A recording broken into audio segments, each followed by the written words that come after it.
They told us Area 51 was where the secrets were buried. The flying saucers, the alien bodies, the we were never alone kind of secrets. But what if that was never the real secret at all?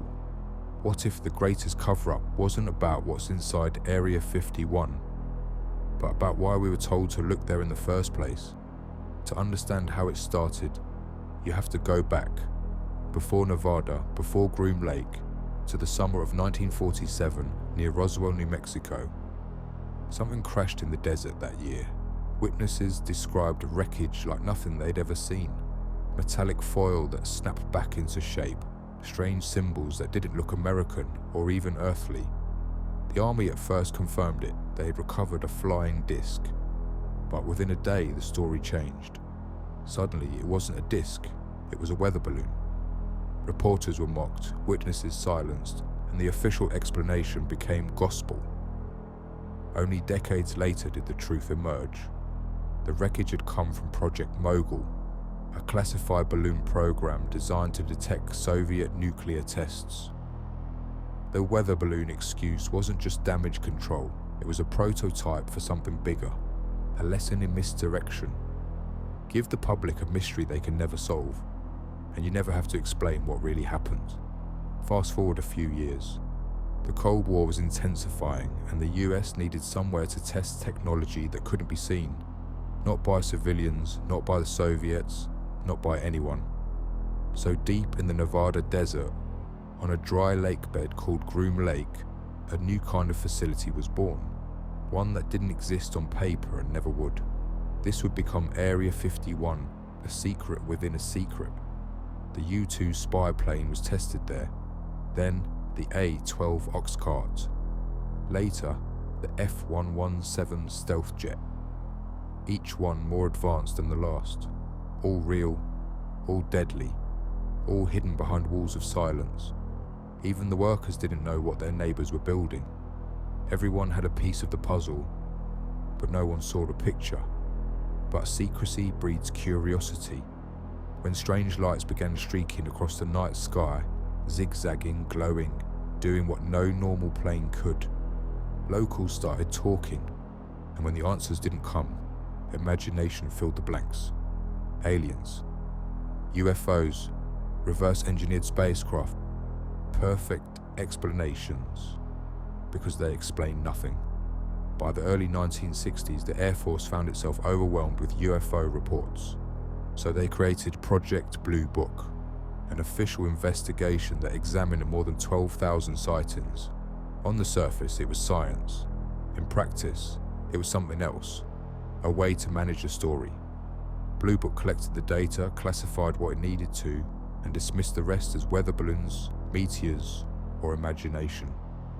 Every explanation kept the public satisfied and kept the truth buried beneath bureaucracy. By the mid-1960s, the government realized something brilliant. The alien rumors weren't hurting them, they were protecting them. Project Blue Book, official denials, mysterious leaks. Each one added another layer of confusion. While the public hunted flying saucers, the military tested technology decades ahead of its time.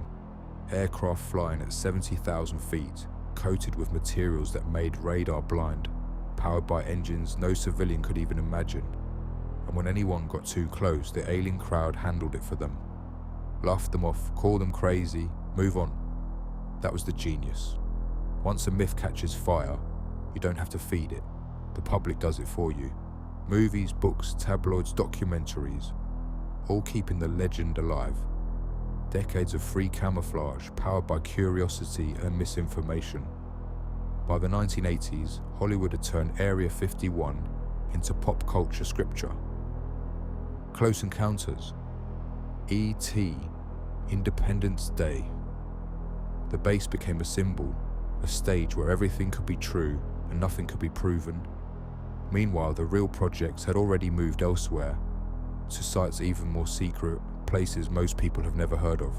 Tonopah, Dugway, Pine Gap, each one a deeper shadow. Today the myth still works, only better. Now the cover isn't just for planes, it's for power.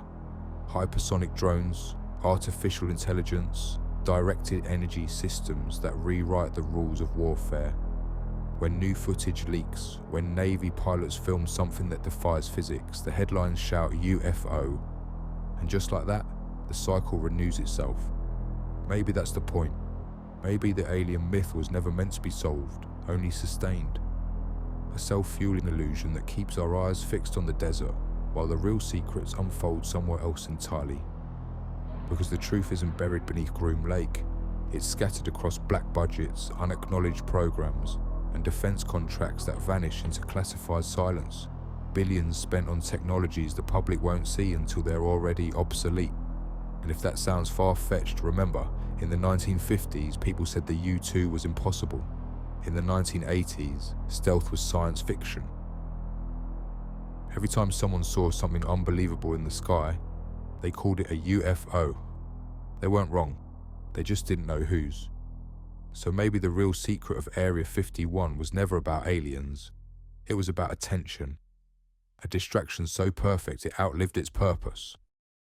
Because as long as we're still searching for flying saucers in Nevada, we're not asking what's happening in the places we don't even have names for yet.